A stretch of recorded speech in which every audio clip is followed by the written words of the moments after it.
Beyond a Brave New World, Anarchism and Christianity for the Coming Age is brought to you by Iconocast, Jesus Radicals, and Missio Dei.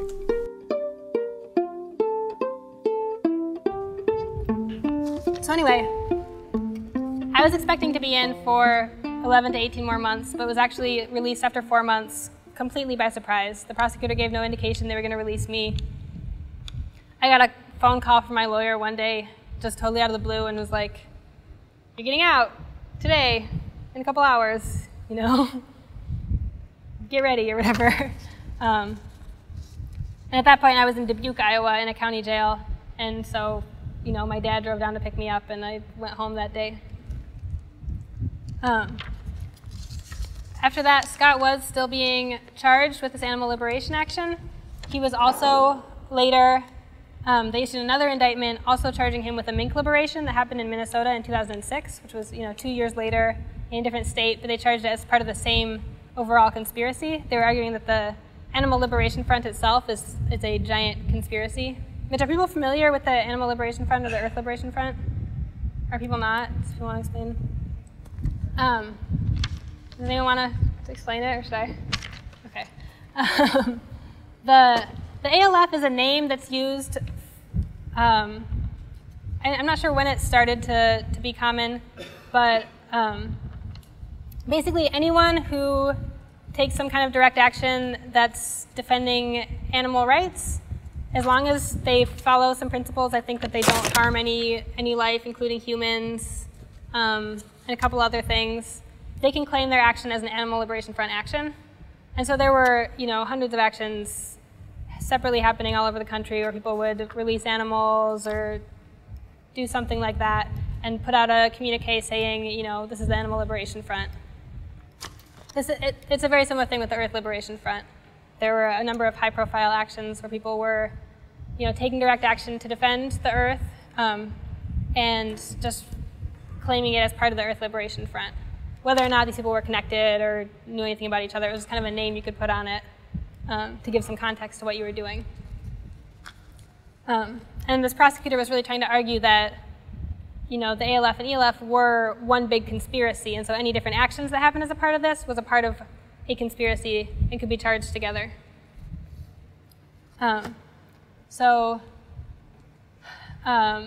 Shortly before Scott was prepared to go to trial on the felony charges for the University of Iowa raid and a misdemeanor for a mink liberation that happened years later, the prosecutor offered to completely drop the major point of the case, which was the University of Iowa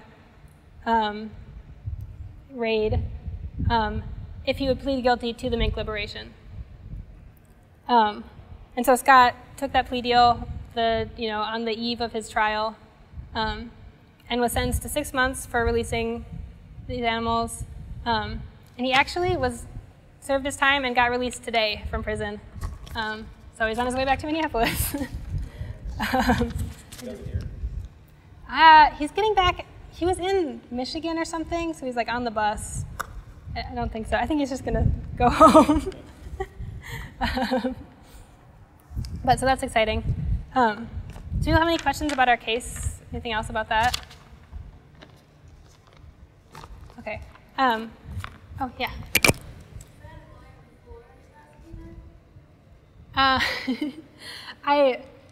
I've done legal work in the past, and so there's a group called the National Lawyers Guild in the Twin Cities, which is sort of activist attorneys who work on these kind of cases.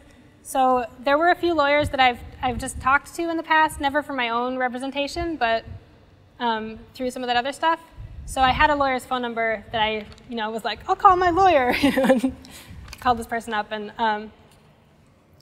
actually, originally, I did have a public defender in Iowa. But there's some reasons where it's really good to have a movement lawyer who understands what your motivations are. With this public defender, I really had to explain to him, no, I'm not going to testify. Because a lawyer's used to getting, the best thing for you. And for me, the best thing for me is the best thing for this broader movement. And so it's never going to be in my best interest to cooperate, even if I get out of jail and I'm free and there's no problem for me. So at my first hearing, I did have a public defender. But at some of the later hearings, I had National Lawyers Guild attorneys working on my case from the Twin Cities. One of them would drive down. Does anyone else have questions? The other thing that I was asked to talk about a little bit by the conference organizers was surveillance. And so I wouldn't call myself some sort of expert on surveillance, but I do have some experience with that through this case as well as dealing with the RNC 8 case, which are people familiar with the RNC 8? It's a local case. Does anyone want me to explain what it is? Yeah. I'll explain it. The RNC 8 were 8 organizers who were working on coordinating protests for the Republican National Convention here in 2008, who were charged with felonies, conspiracy to riot and to commit property destruction for organizing the protests.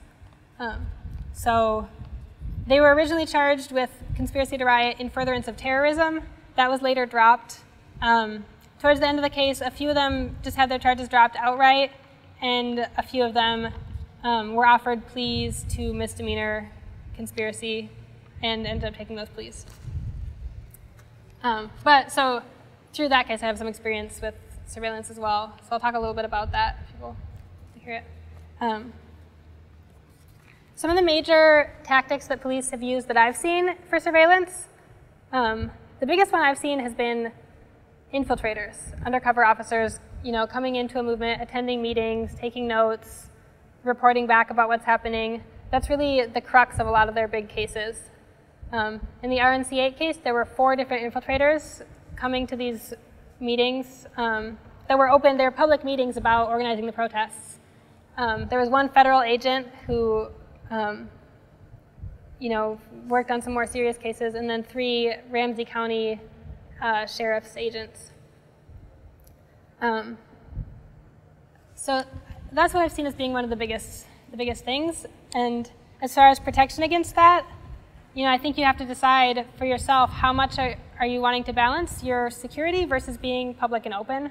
And I think that having a culture where you're being watchful of the things that you're talking about, that you're not, going on and on about, oh, do you think this person did this illegal thing, or just being careful of what you're saying, not talking about illegal activities.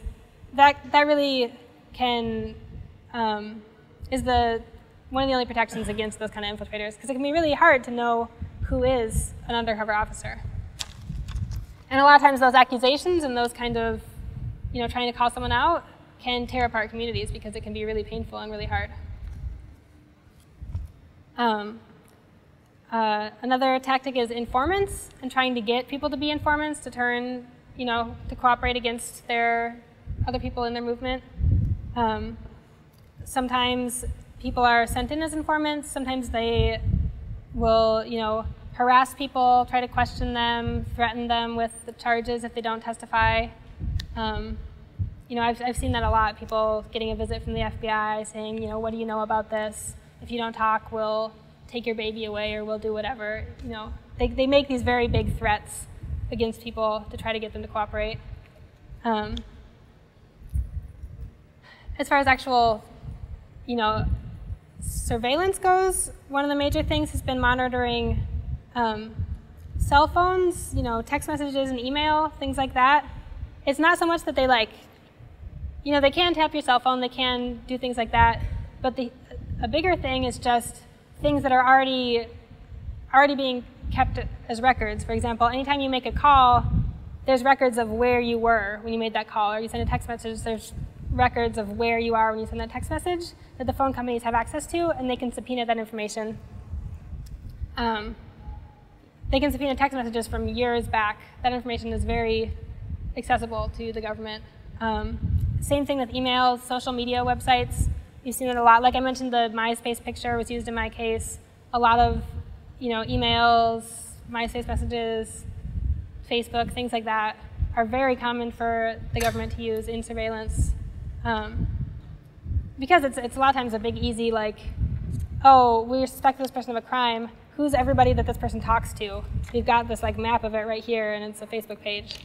And same with websites. One of the big things they do is just look through a group's website. That's how they first started to get information about the RNC Welcoming Committee, which is the group organizing protests for the RNC, which is reading their public website. Yeah? You ever figure out or have any more guesses of why we got so many? Oh, he asked if I ever figured out why my name came up.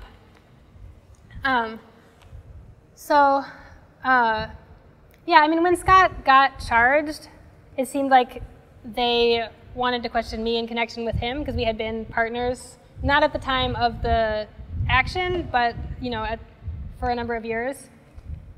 And through his case, there's actually a connection to the RNC Eight case because the reason they started investigating him was he lived with some of the people, some of the members of the RNC Eight, and when their houses were raided before the RNC, they also raided his room and took a lot of his literature, his diaries, things like that. And that was when they started to investigate him. They took his computer, and that's when that investigation started. So, yeah. Some of the other surveillance tactics are just like the classic watching you, taking pictures of you, following you around. They definitely do that. In the RNC Eight discovery, there was definitely a lot of pictures of people. There was, pictures of me like at a cafe eating with my friends or things like that. They just, identify you as someone they're interested in. They go to your house. When they watch you leave, they follow you around, take pictures, take notes on what you're doing, things like that. They can put tracking devices on cars. That's something that we've seen in ELF cases in particular. Subpoenaing information. A lot of information is accessible to the federal government through subpoena. In my case, actually, I didn't mention this earlier, but the first thing I heard before I was subpoenaed about this was I got a call from a high school teacher of mine, and she was like, I just wanted to let you know that I got a call from the FBI today, and they wanted your high school records from 2004. Just so you know. And I was like, okay. I was 15 or whatever, and I'm like, ugh. But so there's a lot of information that's accessible that way, and that's a major way that they conduct investigations. As well as raiding people's houses is a big one, a big way that they gather information and intimidate people as well. There were a couple people whose houses were raided in conjunction with the ALF, or with the University of Iowa investigation, although none of those people were ever charged. And actually, no one was ever convicted of the University of Iowa raid, and the statute of limitations is run on that. Yeah. What happens to people, activists and people who are, leftists, who, what if they go into a larger jail, like a county jail, or into the prison system? That's something I've always wondered about, like how are you? Prison obviously is extremely difficult, but how does it make it potentially more difficult because they know, the police system of the individual? Yeah, that's something that's been really common is for, especially with this label of terrorist, that gives them a lot of leeway to push people into much more harsh conditions. There's something called a control management unit, which is a special kind of prison that high security inmates are sent to, and some of the Earth Liberation prisoners have been sent to control management units with, terrorists and whatever, however they're using that label. And for example, Peter Young is a well-known animal liberation activist who was convicted of releasing mink and spent 2 years in prison. And he was treated like a very high security inmate. I saw him speak once, and he told a story about being on the inmate airplane with all these other people, who've been convicted of rapes, murders, things like that, very serious crimes. And he is the one who's got this special extra security black box around his cuffed hands. And this guy sitting next to him is kind of like, oh, what did you do?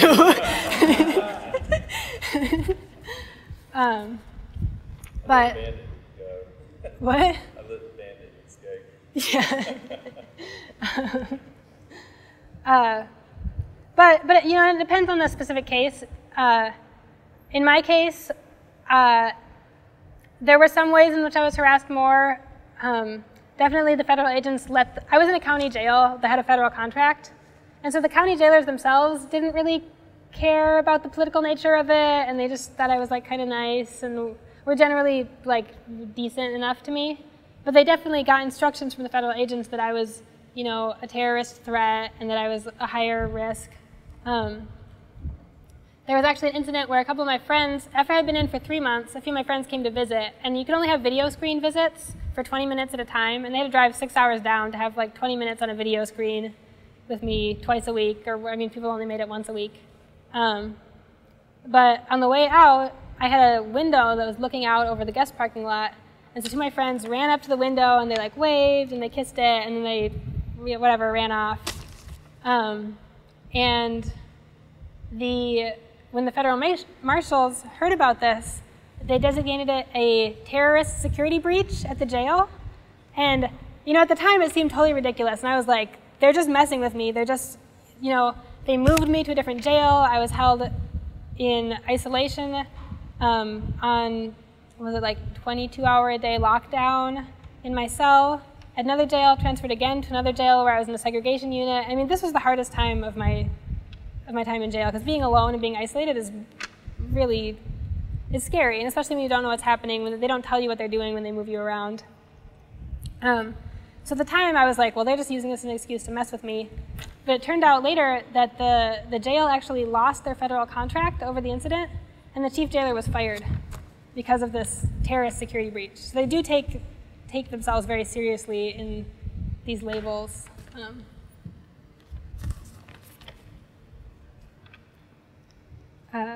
Do you have any other questions? Yeah. So I've seen instances where after a house is raided, whether people actually were involved in anything or not, where the house was raided and they have things like mason jars and tampons and whatever, and those sorts of things are taken, and they say that they're like bomb making materials or whatever, or they're used to put bombs, throw a cop, whatever.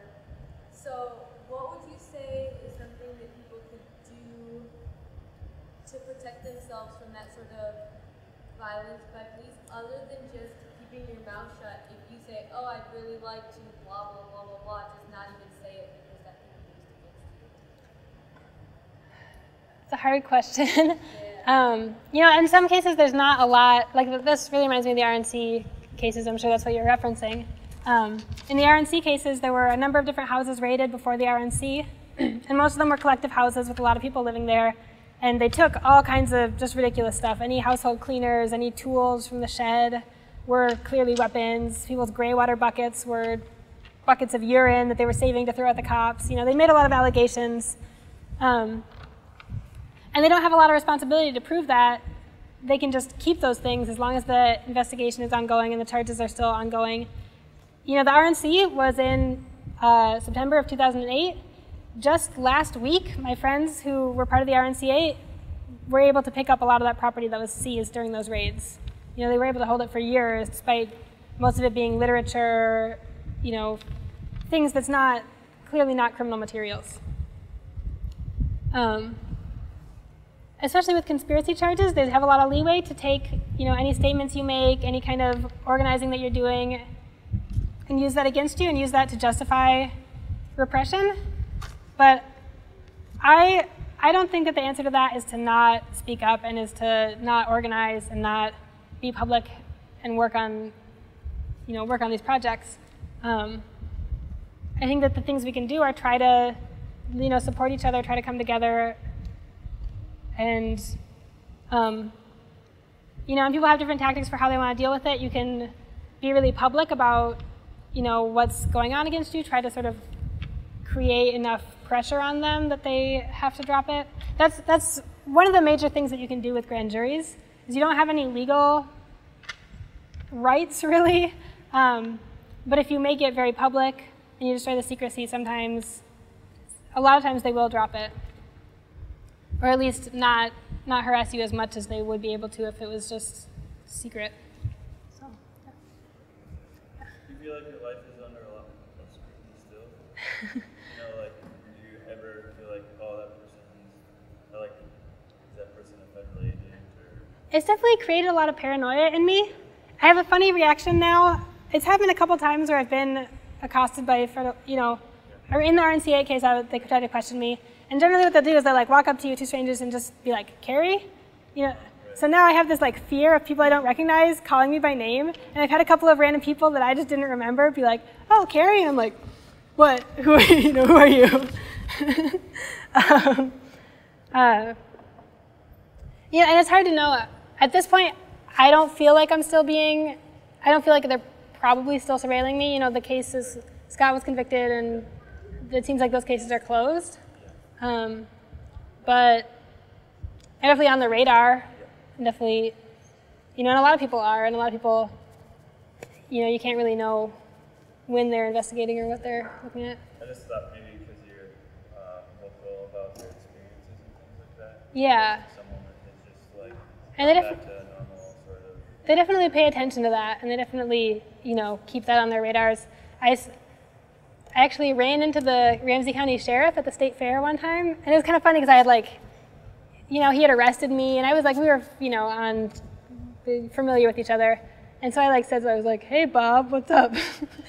And he brought up, oh, I saw you were doing these speaking events, and I saw you were doing this stuff, blah, blah, blah. They do a lot of times keep paying attention to that after the cases, come to a close.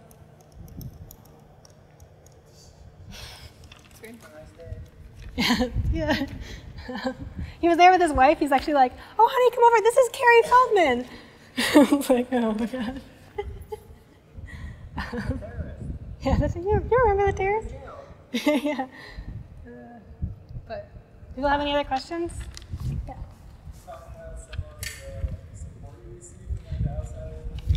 Yeah. Yeah, I totally. Yeah, for sure. Thanks for bringing that up. I kind of forgot to mention that, but it was really huge. So I've worked with legal support projects before, and so I already had a lot of people who had my back right away when I got subpoenaed.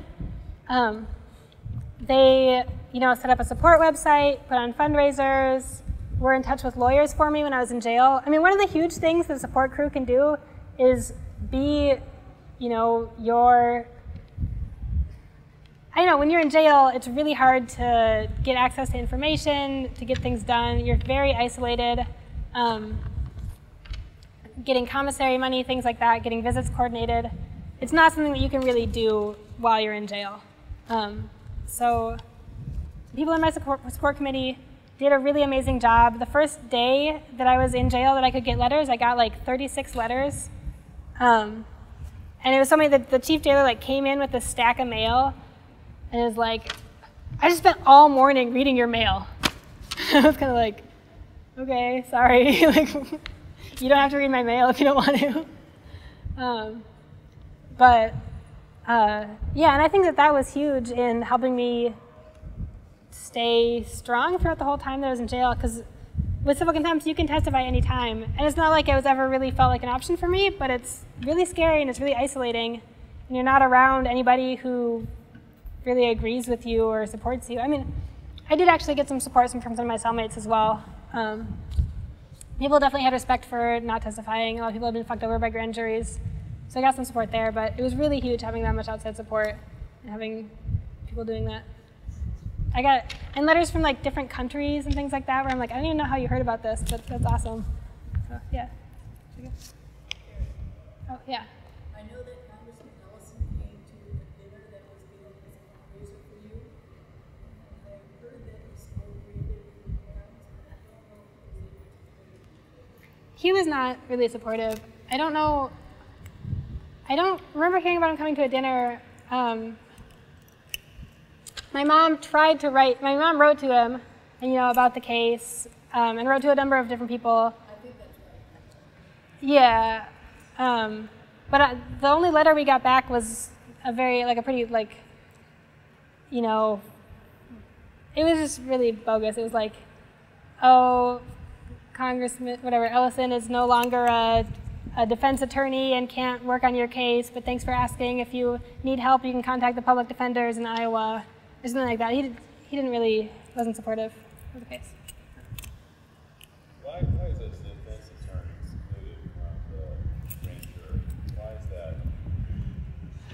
And what can be done to change that? I mean, I'd have to think that people could advocate for, you know, changes to the grand jury process that would make it somewhat less, you know, somewhat less of a tool for the prosecutor. I don't know why the defense attorney is excluded, other than that they would, you know, be there to give you some protections against what they're doing, that they would be there to challenge questions that aren't allowed, that, you know, you could consult with them. The theory behind why it's so secretive, or what they claim is the reason, is to protect the privacy of the witness. So, you know, in some cases that makes sense. If you're like a witness about a murder and you're worried about them coming after you, you have this privacy, and that's why the records aren't public at all, and that's those things. But in terms of like your defense attorney being there with you, that's obviously not for your privacy. And there's a lot of things like that that are really just allow the prosecutor to do what they want. Even in my thing, some of the questions that they tried to ask me, I think that a defense attorney could have challenged. They asked me about my conversations with my lawyer, which is protected. But there's no, you know, there's no lawyer there to object or anything like that. So, yeah, I don't know. It seems like if you had a grand jury of citizens, that they could be able to hear both the prosecutor's side as well as the defense side. So they know that you're getting a fair shake as a witness.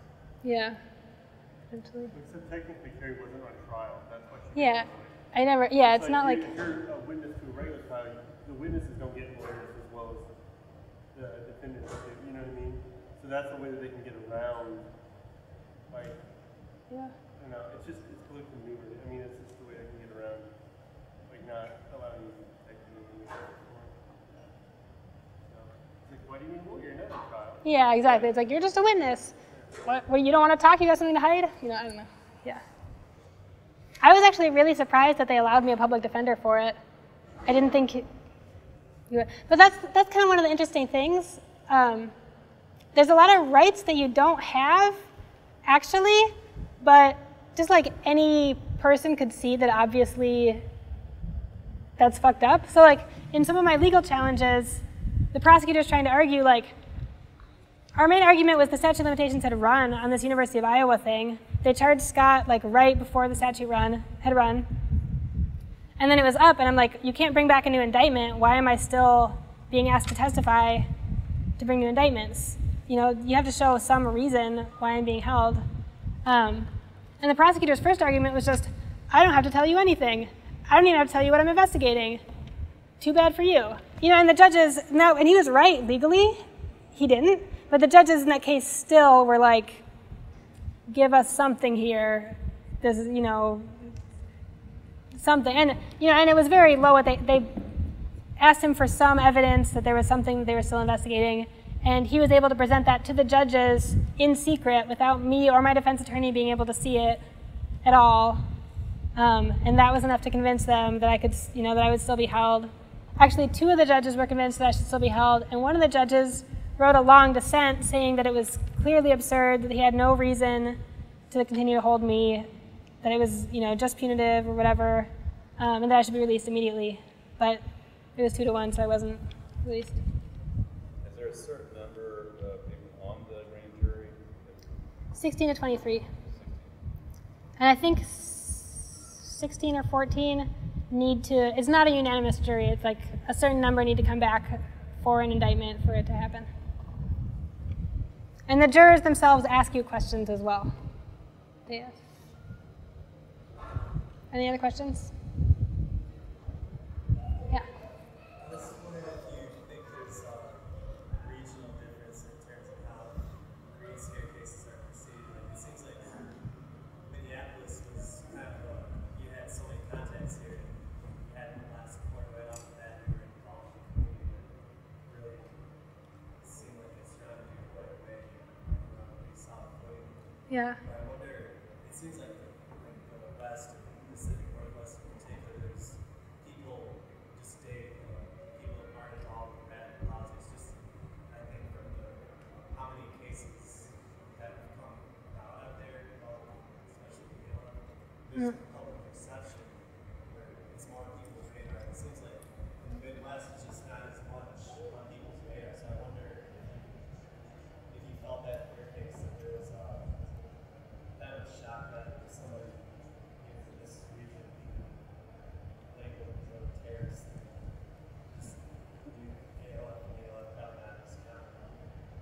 Yeah, it's definitely, yeah, definitely less common in this area, and so there maybe was more like energy for support in that.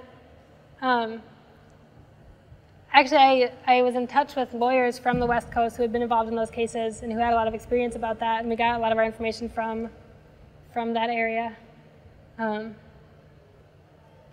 So yeah, I think that a lot of it, that there are really big differences around the country, and you can see just different ways that support work has happened. And a lot of it's the individual, just the community and how their, energy is and they're prepared to support. And I think I was really lucky that I think our community made a lot of connections and grew a lot through defending the RNC Eight cases. And so that network was already there for me when I got subpoenaed. I was in touch with those people right away, with any media folks, put the word out. It was very easy to tap into that support network and get a lot of support, for sure. What is the response of media? I actually got some pretty sympathetic media coverage. When I was initially subpoenaed, a couple of the local papers in Iowa did stories about the case. And journalists that I spoke with, I think, could understand that it was pretty messed up and wrote pretty sympathetic articles about it. One of the journalists in particular continued to follow through the case even when she wasn't working at the paper anymore. She just came to our court dates and would talk to me about it. And I did have a pretty sympathetic article in the Star Tribune really shortly before I was released. So there was some positive media stuff, specifically around the grand jury, especially in my case, around more of the Scott being indicted or the animal liberation stuff. It was much less sympathetic. But yeah. How's the media changing? Is it changing the perspective or perception of that activity as terrorism? Is that being challenged in the media? I guess I'm not an expert on that, but I haven't really seen it be challenged. I mean, I've definitely seen media reports really spewing that back out, terrorism, blah, blah, blah, but as far as the sort of progression, I'm not really sure. Yeah.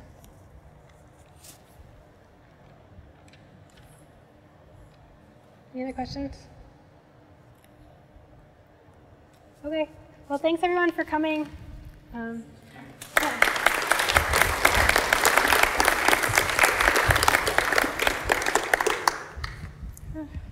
If you want any more information about grand juries, you can go to the Grand Jury Resistance Project, just Google it, or stopfbi.net for more information about the anti-war activists who've been subpoenaed.